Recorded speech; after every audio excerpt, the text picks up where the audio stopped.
자, 이번엔 사회 기사로 좀 넘어가겠습니다. 첫 번째 기사 보시죠. 국민일보입니다.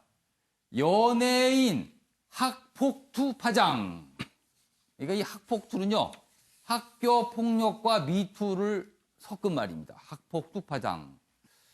계속 뭔가 이렇게 불거지고 있어요, 지금. 의혹이죠. 승승장구 가해자 보며 폭로 용기를 냈다. 이런 얘기입니다. 밴드죠, 유명 밴드. 잔나비 이어서 아이돌 그룹 멤버인 쇼린까지 파문이 확산된다. 그리고 일부는 케이블 프로그램에서 하차도 했고요. 학폭 처리 제도 문제점 한계를 노출했다. 지금 상황이 어떤가 하면 이렇습니다. 여기 보시죠. 요 맨 아래쪽 기사 좀 잡아주세요. 자신을 쇼린의 중학교 동창이라고 소개한 A씨는 최근 한 온라인 커뮤니티에 효린에게 학교 폭력을 당했다는 글을 올렸다. 그러면서 이제 파장이 일었어요. 이에 효린의 소속사는 이렇게 해명을 합니다. 여기 있습니다. 해당 글을 올린 이에 대해 참을 수 없는 모욕감과 명예훼손으로 엄중히 책임을 물 것이다.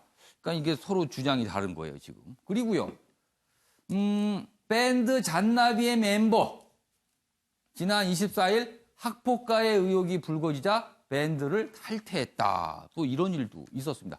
자, 그렇다면 연예인을 중심으로 이런 학교폭력, 과거에 있었던 학교폭력 의혹이 불거지는 이유는 무엇일까? 이거 잠깐 설명이 돼 있네요.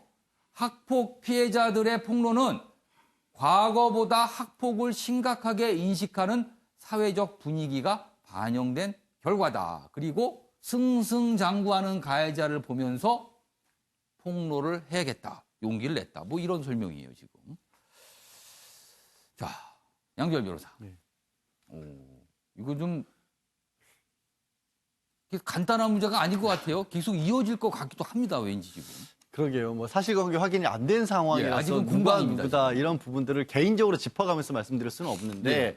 아마 이제 두 가지 생각을 하게 됩니다. 첫 번째로는 일단 과거에 뭔가 불미스러운 일들이 있었다라면 예. 그때 당시 내지는 그 이후라도 이게 좀 서로 이게 해결이 됐을 텐데 용서하고 화해하거나 아니면 그 부분에서 사죄를 구하거나 이런 과정들이 전혀 없었기 때문에 이런 일들이 자꾸만 불거지는 그러니까 그 게 당시에 아닌가. 진짜 학폭이 있었다라면 그 당시에 해결이 됐어야 되는데 해결이 안 됐으니까 그런 거다. 그 당시가 됐던 조금 시간이 지나서 예. 일지언정 저도 중고등학교 때 정말 말도 안 하기로 했던 친구들하고 대학 넘어갔어야 나중에 화해하고 그런 경우들이 좀 있었거든요. 그런 과정이 전혀 없었고 한 사람은 누군가 대중의 사랑을 받는 스타가 돼 있고 한 예. 사람은 그 어두운 기억을 계속 가지고 아직도 그 사람이 그러니까 모르겠는데 그 사람이 자꾸 나오니까 나는 일상생활에 힘들 수도 있거든요. 그러니까 아픈 기억이 자꾸 떠오르게 만들어지는 그런 작용을 하니까. 진짜 학폭을 경험했던 피해자라면 그렇죠. 그 인물이 자꾸 나오는 모습에 괴로울 수도 있을 수 있어요. 웃으면서 막 나와서 다른 친구들 좋은 거 보면 나는 그 사람 볼 때마다 아픈데 나한테 미안하고 한마디도 말을 안 했는데 예. 이런 문제가 있을 수 있고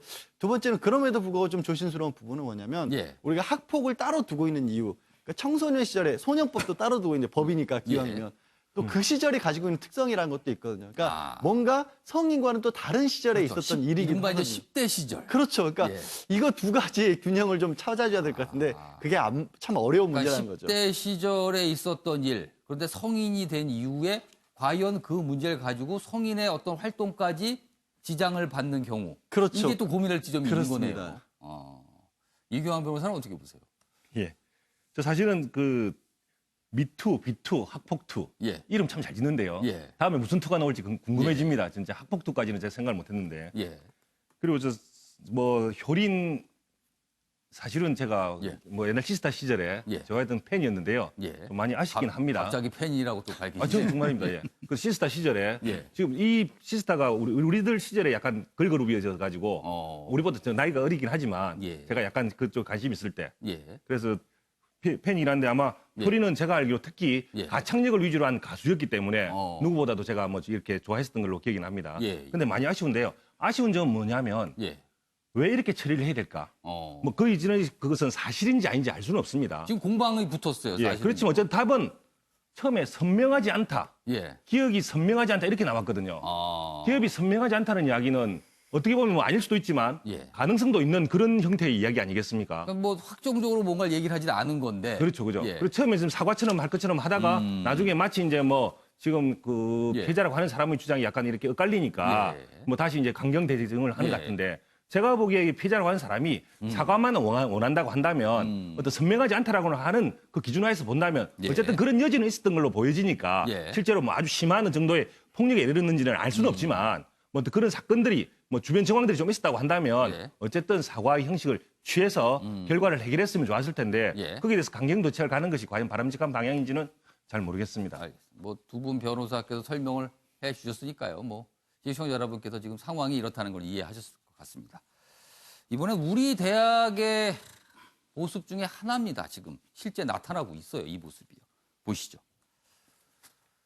교수가 문제를 유출하고 채점을 조작. 이 대학이 이러면 됩니까? 국립대판 숙명여고 사건이다. 학교 이름 여기 나와 있습니다. 서울과기대입니다.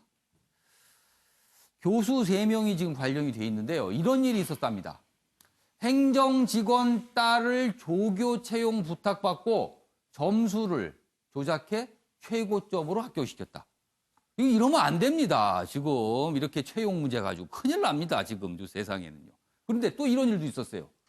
동료 교수에게 기출문제 등을 받아서 수강하는 아들에게 건네서 높은 점수 받게 하고 자기가 하는 강의도 수강시켜서 대부분 A+ 점수를 줬답니다. 뭡니까 이거는? 대학입니까? 이렇게 점수를 주는 이 모습이요? 자, 김성할 평론가. 네. 이 정도였습니까? 우리 대학의 모습이요? 뭐 드러나지 않은 부분도 상당히 저는 많을 거라고 생각합니다. 저도 대학에서 강의를 하고 있지만 예. 여러 가지 그 안에 예.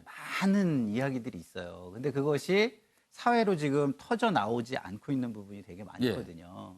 근데 그런 것들을 거기에 또 이제 들어가면은 일정 부분 내가 이걸 총대를 메고 사회에다가 이거를 고발을 해야 되나 이런 고민에 쌓이는 경우도 굉장히 많아요. 예. 그거를 하는 사람들은 굉장히 용기 있는 분들이죠. 또 그런 분들을 보호해 줘야 되고 예. 그런 분들을 독려해서 개혁으로 이끌어야 된다고 저는 생각하고요. 그리고 또 하나 제가 좀 드리고 싶은 얘기는 예.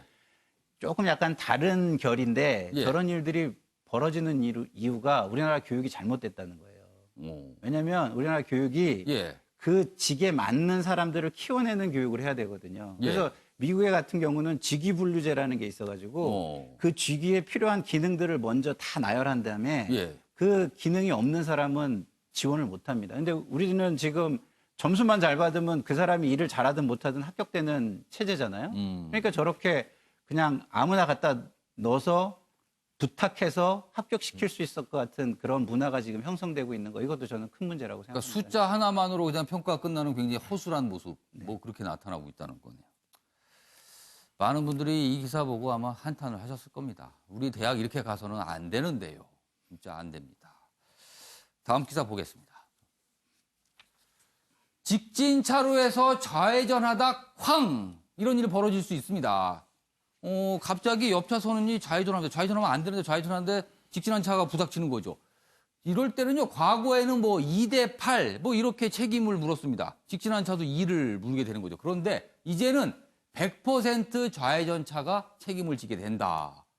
사고 보험료 쌍방 책임 축소된다. 과실 기준을 개정해서 30일부터 시행하겠다. 이런 얘기입니다. 그러니까 이제는 누가 책임인지 분명히 콕 찍겠다는 겁니다. 여러 가지 뭐 사례가 있는데 대표적으로 직진 차로에서 좌회전하다 쾅 하면 이제는 100% 책임이다. 주의하셔야 됩니다. 다음 기사 보시죠. 비트코인 1년 만에 1,000만 원 돌파했다. 암호화폐 날개를 다시 펴는 건가? 이런 얘기입니다. 지금 보면요. 미중 분쟁 속에 안전자산에 대한 수요가 늘고 있는데 비트코인으로 돈이 조금 쏠리고 있다. 이런 얘기입니다. 그리고요. 페이스북이 암호화폐 발행 계획을 발표를 했거든요. 그러자 다른 기업들도 이럴 수 있다. 그러니까 이 암호화폐 뭔가 기대할 만한 건 아니냐. 그래서 돈이 또 이쪽으로 몰리고 있다네요.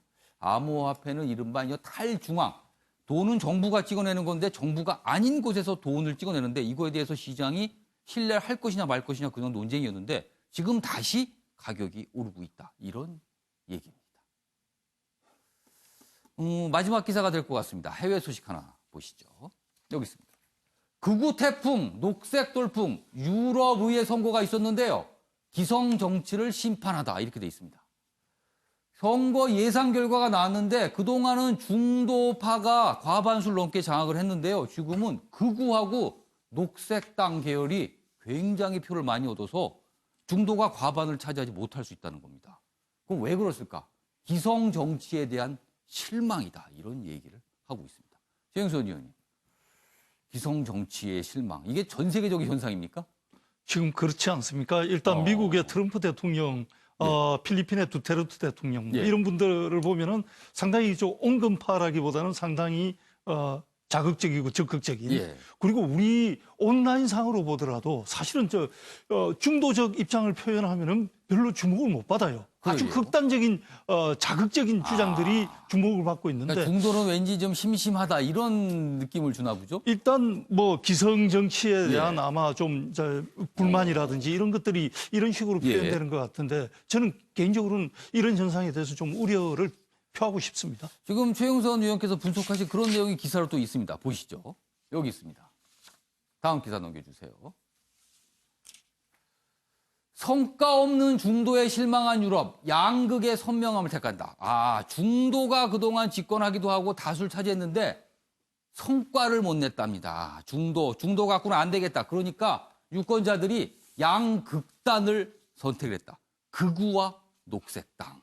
이런 겁니다. 그렇다면 기존의 가운데를 차지하고 있던 주류 정치에 대한 불신이 극에 달았다는 얘기가 됩니다. 여기 보시면 보수적인 유권자는 극우, 진보적인 유권자는 녹색당에 끌린다는 겁니다. 가운데 있던 유권자들이 양쪽으로 갈라졌다는 겁니다. 자, 이번엔요. 사진 속에 담긴 사연을 들어보는 순서입니다. 김유진 아나운서의 이슈컷 보시죠. 이슈들을 사진으로 살펴보는 시간 이슈컷입니다. 첫 번째 이슈 태그는 삿갓입니다. 마치 삿갓을 쓴 것 같은 이 모습, 실은 양산입니다. 일본 도쿄 지방정부에서 내년 올림픽을 앞두고 무더위 대책으로 제작하고 있는 건데요. 열과 햇볕 차단 효과가 있는 소재가 사용돼 열사병 등 온열질 환을 예방할 수 있고요. 두 손을 자유롭게 쓸 수 있는 장점도 있습니다. 하지만 일부 누리꾼 사이에선 벌칙 아니냐는 글이 이어지고 있다네요. 두 번째 이슈 태그는 갑오징어입니다. 킬로그램당 10,000원에 달해 금징어란 별명이 붙은 갑오징어. 무분별한 어획과 연한 환경 변화로 어획량이 급감했었는데요. 수산과학원이 국내 최초로 갑오징어 양식 기술 개발에 성공했습니다. 자연산보다 성장 속도도 빠르다는데요. 이제 이 기술을 토대로 5만여 마리의 대량 양식에 들어간다는데 꼭 성공하길 바랍니다. 마지막 이슈 태그는 케빈 나입니다. 재미교포 케빈 나 선수가 미국 프로골프 투어 찰스 슈와브 챌린지에서 우승했습니다. 만삭의 아내 그리고 어린 딸과 함께 기쁨을 만끽하고 있는 모습인데요. 또 하나의 감동적인 사연이 전해졌으니 부상으로 받은 복고풍의 이 고급 자동차를 11년간 함께한 캐디에게 선물한 겁니다. 우승보다 더 큰 선물이 있었을까 싶지만요. 지금까지 김유진의 이슈컷이었습니다. 클래식카 가격이 1억 2천만 원 우리 돈으로 해당된다며 저런 선물을 받았으니까요. 캐디와 선수 역시 동반자인 것 같습니다. 자, 아침의 매일경제 오늘은 여기서 마치겠습니다. 시청해주신 여러분 고맙습니다.